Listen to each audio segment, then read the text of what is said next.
kita, tokoh-tokoh masyarakat, hadirin hadirat yang ulun muliakan, jemaah perayaan Maulid Rasul yang mudah-mudahan keadaan mendapatkan rahmat yang banyak dari Allah dan tidak pulang kita dari tempat ini melainkan keadaan dosa-dosa kita diampuni oleh Allah. Amin ya rabbal alamin. Alhamdulillah, dengan izin Allah dan berkat baginda Nabi SAW kita bisa berkumpulan malam hari ini atau di tempat ini. Al-Bakir pribadi mengaturkan maaf yang sedalam-dalamnya karena keterlambatan datang ke tempat ini. Jujur, ulun imbah bulik acara di Alak tadi kira-kira jam 5 atau setengah 6 sampai di rumah di KCG. Ulun kaguring kada bangunan lagi. Sekali ulun bangun itu jam pukul 19 lewat berapa meter. Ulun jadi 9. Jam 9-nya hari ini juga udah. Alhamdulillah ternyata pukul 19 jam 7. Jadi kalau itu bercakap nanti dan seterusnya. Alhamdulillah hanya kaki orang sini. Cuma ada suatu kartu Maulid lah lebih dari kalian rugi sebetulnya. Karena ada salah kartu Maulid. Inti acara Maulid itu pembacaan Maulidnya, bukan ceramahnya. Ceramah ini acara tambahan. Nah, intinya itu acara Maulid. Jadi sebenarnya kisah Rasulullah itu sudah dibentangkan dalam sejarah atau dalam pembacaan Maulid. Nanti yang baca saya kasih tutorial azab atau Maulid yang lain itu sudah inti perayaan Maulid di situ. Karena sejarah Nabi sudah ada di situ. Kenapa dimana kita harus berceramah? Karena orang kada paham isinya yang dibaca. Lalu mau diadakan ceramah, sekira-kira ada orang tangguh, ada orang upeh, mulai di sini jauh kenapa berjinggung? Sekira-kira ada sedikit tahu kisah Rasulullah. Karena orang di Arab, orang di Hadrami, orang sebagian di daerah Saudi, cukup baca Maulid tiba. Ya bukan saya pengalaman lagi gitu. Baca Maulid tiba, habis Maulid tiba. Ada menjadi ramah. Ya, kita lihat aja kita.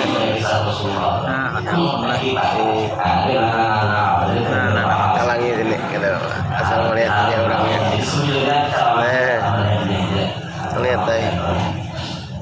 Nah, hadirin sekalian, baginda Nabi SAW adalah seorang nabi, seorang rasul, penutup dari para nabi dan rasul, yang mana beliau disebut satu-satunya dari kalangan nabi dan rasul yang paling mulia dan paling tinggi pangkatnya, serta beliau satu-satunya makhluk ciptaan Allah yang tidak ada tandingannya.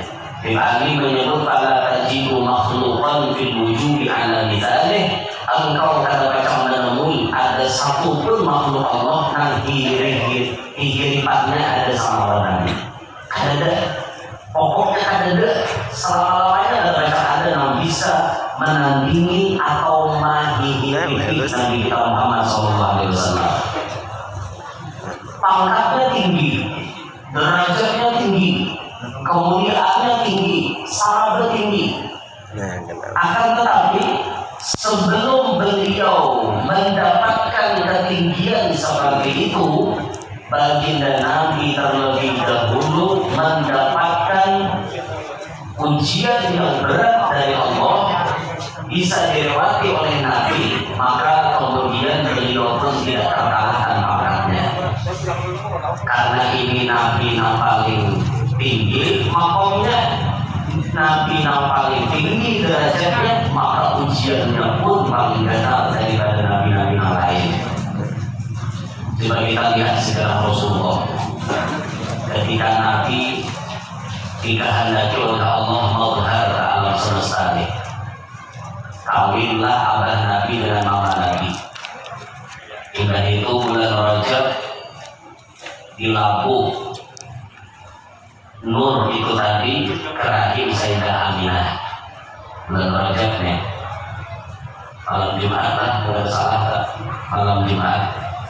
Nah, makanya sebagian guru-guru kita dan kita pun biasanya mengamalkan bila Jumat terakhir Rajab kita membaca Ahmadu Rasulullah Muhammadur Rasulullah. Karena apa namanya, kita mengenang atau mengingat itu detik-detik, saat-saat di mana nur Nabi kita dipindah ke rahimnya Sayyidah Aminah. Nah, itu bila mengamalkan itu kan duitan, bukan duitan, artinya ada mau ambil duit di tangan. Nah, dalam mengamalkan itu biasa kita mengenal gitu.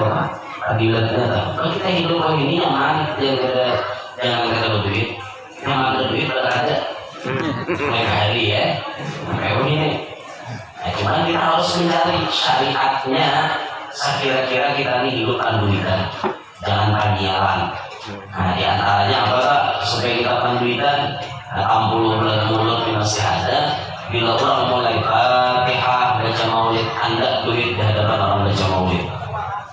Nah, tuntung hanya tergabung dengan duit-duit yang ada di dompet kah, di jaringan dagang kah. Nah, jadi dari Imam Fakhruddin Ar-Razi, selama duit itu ada, maka duit-duit yang lain diberkahi. Bahasa kita orang kampung tuh duit pipikat. Nah, duit pipikat itu separuh, ini kada mau serangan. Dan ulun sudah mengamalkan ini mulai bujang sampai begini. Alhamdulillah ada suara kesulitan duit. Mulai bujang sampai begini, jujuran. Ini kan memang lebih adalah dipandir bujurnya. Kalau dalam kesulitan duit, aja kesulitan aja mau ada ini kada bahan lebihan. Kita mau ada bahan lebihan, kau aja beneran. Mau ujun di mata Tuan Guru haram pokoknya. Ujur gue. Di mata Tuan Guru haram. Sama berokok di mata ulama haram juga. Ini. Nah, berokok di mata ulama haram. Atau mata Tuan Guru di rokok ini situ. Itu mah lagi ulangnya. Ini ada imbujuran dalam kitab Ni'matul Kubra disebutkan seperti itu, diambil perkataannya Imam Fakhruddin Ar-Razi. Memang di situ disebut duit dirham atau duit dinar, nah disebut di sana. Cuman kan pahamannya ya duit, mau duit kertas sama aja. Bila orang mulai Fatihah baca maulid, anda itu bila orang tuntung baca maulid gabung dengan duit-duit yang ada. Insya Allah biar selama duit itu ada, kada mau kosong tangan daripada duit. Ini udah sesaro. Nah, jangan hilang selama kata jangan para kelakona. Sini juanda para kelako. Oke, sekarang binatang sini kita mati murah dosa. 1000 dosa. Jangan berduit kita hidup. Kalau di akhir zaman penting akhir zaman ini kita hidup berduit. Bila ada duit yang iman lama, ya. Hadal fakru ayyakuna kufran, kata Rasulullah. Hampir-hampir kefakiran bisa membawa kepada kekafiran. Gara-gara fakir akhirnya jadi kafir karena iman tidak kuat. Nah, maka justru itu akhir zaman ini mudahan kita berdataan berkat maulid malam hari ini, berkat berkumpul malam hari ini, berkat Rasulullah, berkat keluarga Rasulullah malam hari ini, mudahan kita ditakdirkan Tuhan jadi orang suci berdataan. Amin.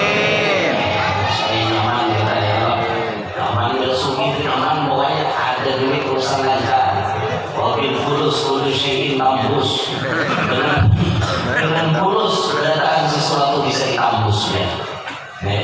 Ada kegembiraan. Kalau wajib luar negeri itu nyaman, ya nyaman. Kalau bersedekah nyaman, kalau berzakat nyaman, naik haji, pulang umroh nyaman, naik haji kawa, naik haji kawa.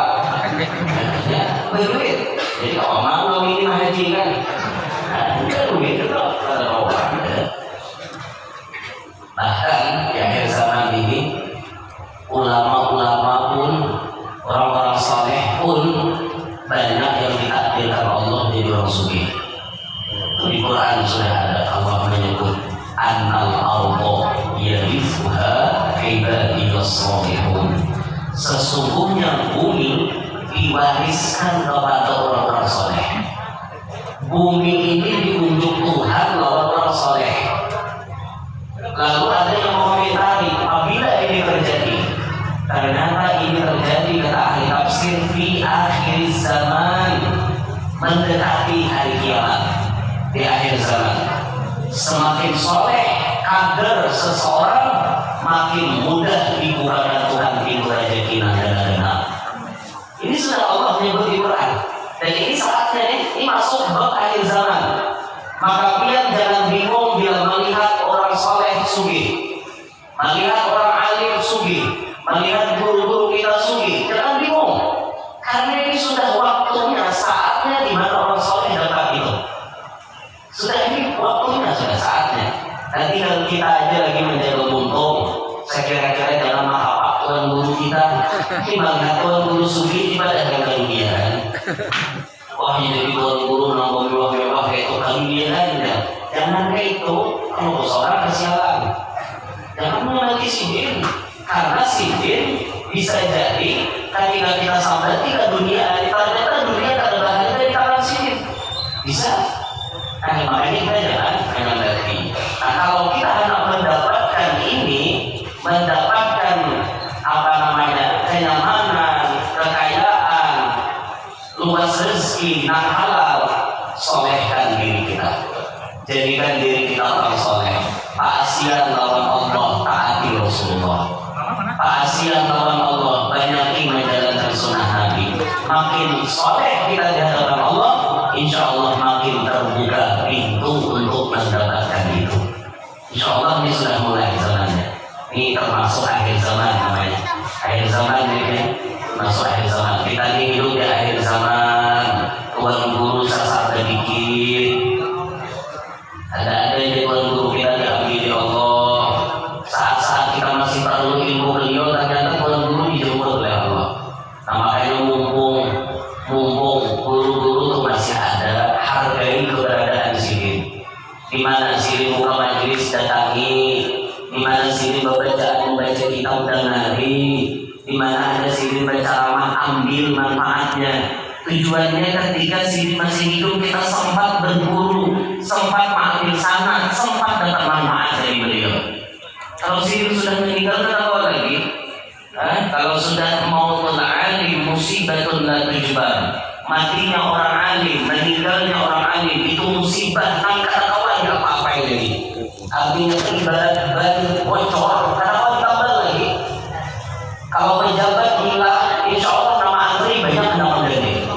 Tapi tuan guru bilang, siapa yang mengganti? Oh, ada yang gantinya banyaknya, belum tentu seperti kawan-kawan kayak seperti sini. Belum tentu. Kadang anak murid itu duduk sakilan di balik tuan guru. Ini guru di sini, anak murid di sini. Bersubadah dia aja. Parahnya duduk balik tuan guru, pastikah bisa dapat kedudukan sama seperti guru? Ada bisa, malah